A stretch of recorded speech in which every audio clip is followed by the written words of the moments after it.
श्रीरामं भूयो भूयो नमाम्यहम्।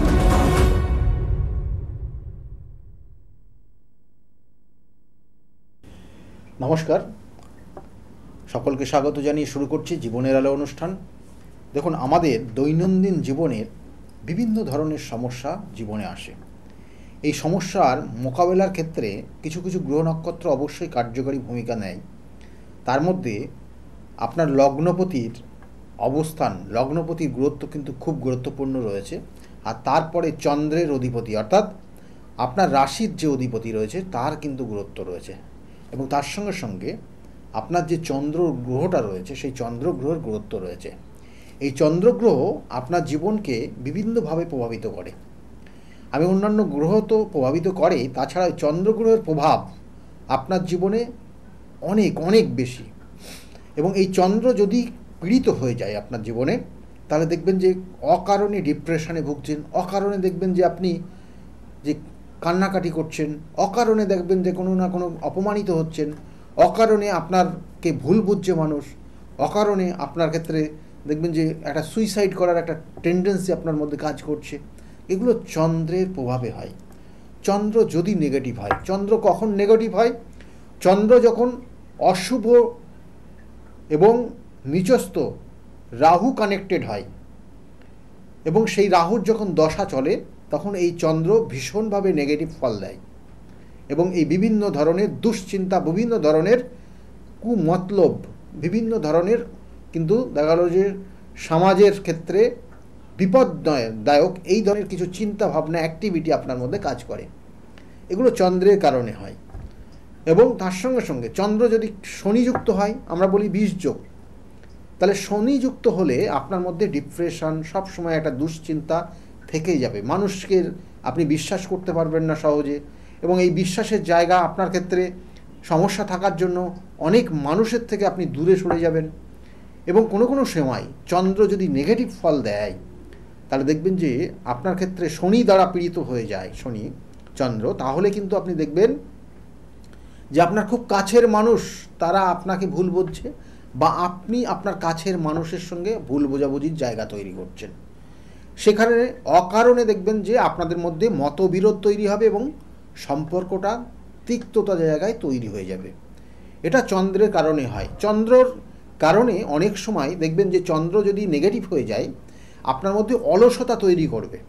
কোনো একটা বিষয় নিয়ে, কোনো একটা জিনিস নিয়ে আপনি বারংবার চিন্তা করবেন, কিন্তু সেখান থেকে বেরোতে পারবেন না, সেখান থেকে সাকসেস পাবেন না, সেটাকে কমপ্লিট করতে পারবেন না। এটা চন্দ্রের কারণে আপনার জীবনে হয়।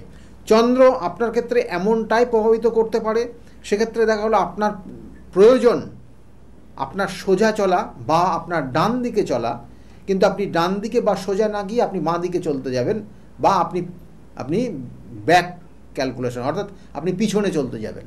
অর্থাৎ সামনে যাওয়া উচিত আপনি না গিয়ে পিছনে যাবেন, আপনার ডান দিকে যাওয়া উচিত না গিয়ে আপনি বাঁ দিকে যাবেন। এটা চন্দ্র যদি নেগেটিভ হয়ে যায় এগুলো হয়। চন্দ্র যদি নেগেটিভ হয়ে যায়, তাহলে আপনার মধ্যে কিছু দেখবেন যে লালসা তৈরি হয়ে যাবে, এবং এগুলো কিন্তু প্রত্যেকটা গ্রহগত কানেকশানের পরিপ্রেক্ষিতে হয়। লালসা যখন হবে, সেক্ষেত্রে রাহুর কানেকশান থাকতে হবে, এবং রাহুর সঙ্গে সেক্ষেত্রে মঙ্গলের কানেকশান আছে কিনা বা শুক্রের কানেকশান আসছে কিনা, এগুলো কিন্তু অবশ্যই বিচার্য বিষয়। তাহলে এর কারণে আপনার এর মধ্যে হবে। আপনার মধ্যে দেখা গেল যে আবার চন্দ্র রাহু কানেকশান হলে অনেক সময় অনেক জাতক জাতিকা কিন্তু মানুষকে পরোপকারী হয়ে যায়। তাহলে এই জায়গাগুলো চন্দ্র নেগেটিভ হওয়ার জন্য হয়। কিন্তু আমাদের প্রতিকার প্রতিবিধান আছে। আমি বারবার বলি যে প্রতিকার প্রতিবিধান এবং সঠিক গাইডলাইন আপনার জীবনকে পরিবর্তন করতে পারে। আপনি যদি প্রতিকার প্রতিবিধান করেন, তাহলে অবশ্যই ভালো জায়গা পাবেন এবং পার্মানেন্ট সলিউশন, আমি বারবার বলি। কিন্তু সাময়িক কিছু টোটকা করণক্রিয়া আপনাদের আজকে বলবো এই চন্দ্রের নেগেটিভ হওয়ার কারণের জন্য। যাদের শনির 7.5 চলছে তাদের ক্ষেত্রেও চন্দ্র নেগেটিভ হয়ে যায়, কারণ চন্দ্র ঠিক তার দ্বাদশে যখন শনি অবস্থান করে মুভ করতে করতে অর্থাৎ ট্রানজিটের কারণে, তখন কিন্তু শনির 7.5 তৈরি হয় এবং আড়াই শনির অর্থাৎ চন্দ্রের আগের ভাব, পরের ভাব এবং চন্দ্রের নির্দিষ্ট ভাব, ওই 3টে ভাবকে অতিক্রম করতে শনির সাড়ে 7 বছর সময় নেয় এবং এই শনি কানেক্টেড হওয়ার জন্য চন্দ্র কিন্তু পীড়িত হয়ে যায়। সুতরাং যাদের ক্ষেত্রে শনির 7.5, যাদের ক্ষেত্রে শনির ঢাইয়া চলছে, যাদের ক্ষেত্রে জন্মছকে চন্দ্রটা পীড়িত কেতুযুক্ত হয়ে আছে, যাদের জন্মছকে চন্দ্র দেখা গেল রাহুযুক্ত হয়ে আছে, যাদের জন্মছকে চন্দ্র দেখা গেল তাদের ক্ষেত্রে ভীষণভাবে নেগেটিভ প্রভাব দিচ্ছে, তাদের জন্য কিন্তু অবশ্যই তার প্রতিবিধান করতে হবে। আমি আজকে কিছু টোটকা বলে দেব যেগুলো করলে পারে সাময়িকভাবে অনেকটা ভালো থাকতে পারবেন। কারণ ডিপ্রেশন থেকে বেরোনো অবশ্যই প্রয়োজন। আপনি ডিপ্রেশনের মধ্যে যদি থাকেন, একটা সময় পর দেখবেন যে আপনি আপনার জীবনটাকেই কিন্তু সেইভাবে উপভোগ করতে পারছেন না। তাহলে এই জিনিসগুলো আপনার মধ্যে তৈরি হবে এবং এই ডিপ্রেশন থেকে আপনি অনেক খারাপ চিন্তাভাবনার মধ্যেও আপনাকে নিজেকে নিয়ে যেতে পারেন। তাহলে তার জন্য আপনি যেটা করবেন, সাময়িকভাবে কিছু করণ ক্রিয়া করলে আপনি এখান থেকে ভালো থাকতে পারবেন। যেটা হচ্ছে প্রত্যেক সোমবার শিবের অভিষেক করুন। প্রত্যেক সোমবারের দিন কি করবেন না, শিবকে আপনি শিবের পুজো করবেন। শিবের আর শিবলিঙ্গের ওপর 3টে বেলপাতা দিয়ে কাঁচা দুধ, গঙ্গার জল আর কালো তিল অল্প পরিমাণে দিয়ে শিবলিঙ্গের ওপর ঢালুন এবং শিবের মহামন্ত্র উচ্চারণ করুন। এবং এটা কন্টিনিউ আপনি যদি 16টা সোমবার করতে পারেন, 16টা সোমবার অর্থাৎ শ্রাবণ মাসের কোনো একটা সোমবার থেকে আপনি যদি শুরু করেন এবং পরবর্তীতে 16টা সোমবার যদি করতে পারেন, আপনার জীবনের অনেক হতাশার জায়গা, আপনার জীবনের অনেক চাওয়া পাওয়ার জায়গা, আপনার জীবনের বিগত দিনের যে চাওয়া পাওয়াগুলো যেগুলো সাকসেস হচ্ছে না, সেই জায়গার থেকে আপনি বেরোতে পারবেন, সেইগুলো সাকসেস পেতে পারেন। সেটা আপনাকে শিবের পুজো করে।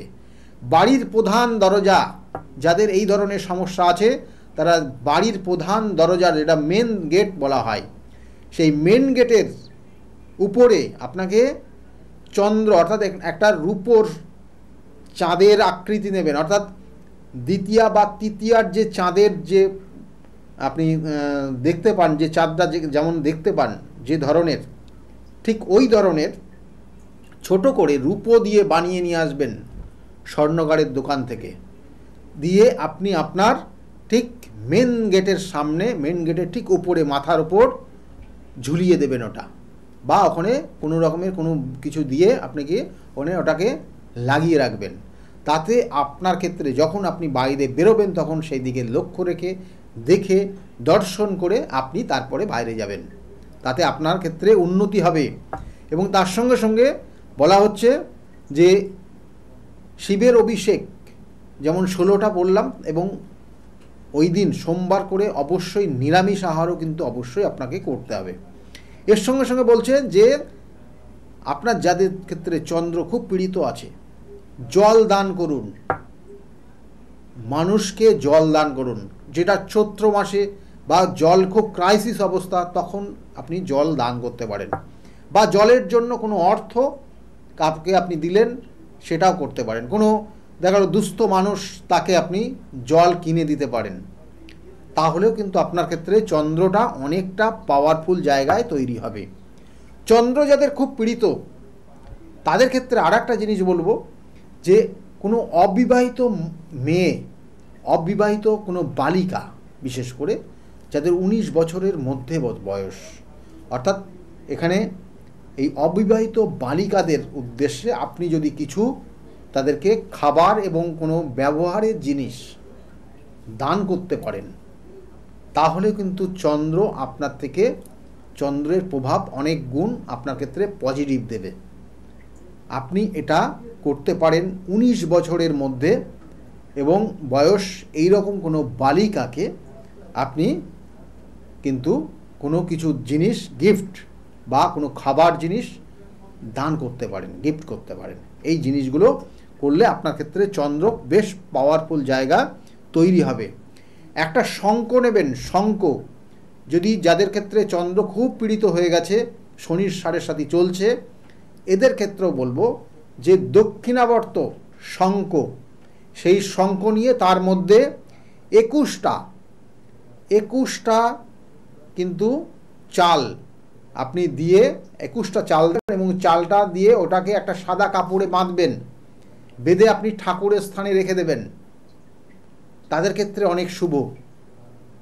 আর যাদের চন্দ্র ভীষণ পীড়িত আর একটা জিনিস করতে পারেন, একটা নারকেল নিয়ে আসবেন এবং ওই নারকেলটা নিয়ে এসে ওই নারকেলটা একটা সাদা কাপড় নিয়ে আসবেন, সাদা কাপড়, দোকান থেকে একদম নতুন, না হলে সাদা শালু কাপড় পাওয়া যায়, সাদা শালু কাপড় নিয়ে ওই নারকেলটা ভালো করে জড়াবেন, দিয়ে সাদা চন্দন বাটবেন, সাদা চন্দন বেটে ওই সাদা কাপড়টার ওপর সাদা চন্দনটা মাখাবেন, মাখিয়ে আপনি একটা পাত্রের ওপর সেটাকে নেবেন এবং তার পাশে একটা প্রদীপ জ্বালাবেন এবং এটা পূর্ণিমার দিন করবেন, পূর্ণিমাতে করবেন, পূর্ণিমার রাত্রে করলেন, পরের দিন সকালবেলা ওই পাত্রটাকে ধরে নিয়ে গিয়ে গঙ্গার বা কোনো স্রোত আছে এই রকম কোনো জলাশয়ে গিয়ে পাত্র থেকে ওই নারকেলটা যেদিকে স্রোত যাচ্ছে সেদিকে দিয়ে দেবেন এবং যে প্রদীপটা জ্বালিয়েছিলেন প্রদীপটাও সেই জলে দিয়ে চলে আসবেন। আর যে পাত্রের ওপর দিয়েছিলেন সেটা জলে দেওয়ার দরকার নেই, ওটা নিয়ে আসবেন। এটা আপনি যদি এই পূর্ণিমা তিথি ধরে আপনি 7টা না হলে 9টা না 11টা যদি করতে পারেন তাহলে আপনার ক্ষেত্রে খুব শুভ হবে এবং চন্দ্র দেখবেন আস্তে আস্তে আপনার ক্ষেত্রে পাওয়ারফুল জায়গা তৈরি হবে। চন্দ্র যাদের নেগেটিভ আছে মায়ের সঙ্গে সুসম্পর্ক রাখার চেষ্টা করবেন, কোনো বৃদ্ধা মা, তার জন্য কিন্তু অবশ্যই তার যাতে সে যদি সুখে থাকে, আনন্দে থাকে, কষ্ট না পায় সেই জায়গাটা আপনি অবশ্যই লক্ষ্য রাখুন, তাতে কিন্তু চন্দ্র আপনার ক্ষেত্রে পাওয়ারফুল জায়গা তৈরি হবে। বিশেষ করে যাদের শনির 7.5 চলছে তাদের ক্ষেত্রে কিন্তু খুব খুব ভীষণ গুরুত্বপূর্ণ। আর চন্দ্র যাদের পীড়িত হচ্ছে বিভিন্ন ধরনের সমস্যা, আরেকটা বলে দেব নিয়ম, সেটা করলে আপনি আরও ভালো হতে পারবেন। সেটা হচ্ছে কোনো ব্রাহ্মণের উদ্দেশ্যে সাদা কাপড় অর্থাৎ ধুতি কাপড় দেবেন এবং তার সঙ্গে সঙ্গে 101 টাকা দক্ষিণা দিয়ে তার হাতে দেবেন এবং প্রণাম করবেন, তাতে আপনার চন্দ্র অনেকটা পাওয়ারফুল জায়গা তৈরি হবে। দেখুন, এগুলো সাময়িক, আপনাকে বললাম কিছু করণ ক্রিয়া, কিন্তু এগুলোর প্রত্যেকটার নির্দিষ্টভাবে তার প্রতিবিধান আছে। শনির 7.5, শনির ধাইয়া, শনির নেগেটিভ প্রভাব বা আপনার চন্দ্রটা পীড়িত, আপনার মানসিক জায়গাটা খুব খারাপ হয়ে আছে, আপনি যাকে হয়তো খুব পছন্দ করতেন সে আপনার থেকে দূরে সরে গেছে, এর কারণে ডিপ্রেশন তৈরি হয়ে গেছে, আপনার জীবনে যেটা হওয়া উচিত সেটা আপনার হচ্ছে না, বারংবার ডিস্টার্ব হচ্ছে, বারংবার বাধা পাচ্ছেন, আপনি আপনার জীবনে আপনার লক্ষ্যে পৌঁছাতে পারছেন না। এগুলোর জন্য আপনার জন্মছক অবশ্যই তার বিচার্য বিষয় রয়েছে এবং তার সঙ্গে সঙ্গে আপনাকে কেউ খারাপ কোনো রকমের ক্রিয়া করে রেখেছে কিনা সেগুলো কিন্তু বিচার্য বিষয় রয়েছে এবং এগুলোর সঠিক প্রতিবিধান করলে অবশ্যই আমি বলবো ওখান থেকে আপনি বেরিয়ে আসতে পারবেন এবং ভালো জায়গায় যেতে পারবেন। তার জন্য যদি মনে করেন আমার সঙ্গে কনসালটেন্সি করবেন, আমার সঙ্গে যোগাযোগ করবেন, তাহলে নিচের যে বুকিং নাম্বার যাচ্ছে ওই বুকিং নাম্বারে ফোন করে আপনি জানতে পারবেন আমি কোন চেম্বারে কখন কোন সময়ে যাচ্ছি। তাছাড়া আগামীকালকে আপনারা পাবেন আমাকে বহরমপুরে চেম্বারে থাকবো সকাল 10টার থেকে কিন্তু 1টা পর্যন্ত, দুপুর 1টা পর্যন্ত আমাকে বহরমপুর চেম্বারে পাবেন। তারপরে আমাকে কিন্তু 4টের থেকে কিন্তু 6টা পর্যন্ত পাবেন তারাপীঠ চেম্বারে। তারপরে কিন্তু রাত্রে আমার তারাপীঠের বিভিন্ন যে কাজগুলো আছে সেই কাজগুলো হবে এবং রীতিমতো পরের দিন আবার সকালের থেকে যেমন চেম্বার রুটিন আছে সেই চেম্বার চলবে। সুতরাং আপনি কোথায় থাকছি, কখন থাকছি, কোন চেম্বারে আপনি আসবেন তার জন্য বুকিং নাম্বারে ফোন করবেন, ওটা আপনার ক্ষেত্রে হেল্পলাইন নাম্বার, ওটা আপনার কিন্তু অবশ্যই সঠিকভাবে গাইড করবে। আজকের মতো এই পর্যন্তই, একদম সময় নেই। আগামীকালকে আমরা থাকছি বহরমপুর এবং তারাপীঠ। সকলে খুব ভালো থাকবেন, নমস্কার। তাহলে আর দেরি কেন, চটপট ফোন করুন 9836410969 অথবা 8335805241 এই নাম্বারে। শুধুমাত্র একটি ফোন যা পাল্টে দিতে পারে আপনার গোটা জীবন। জ্যোতিষবিদ, বাস্তুবিদ, হস্তরেখা বিশারদ ও gold medalist doctor Gautam Shastri, এক এবং অদ্বিতীয়।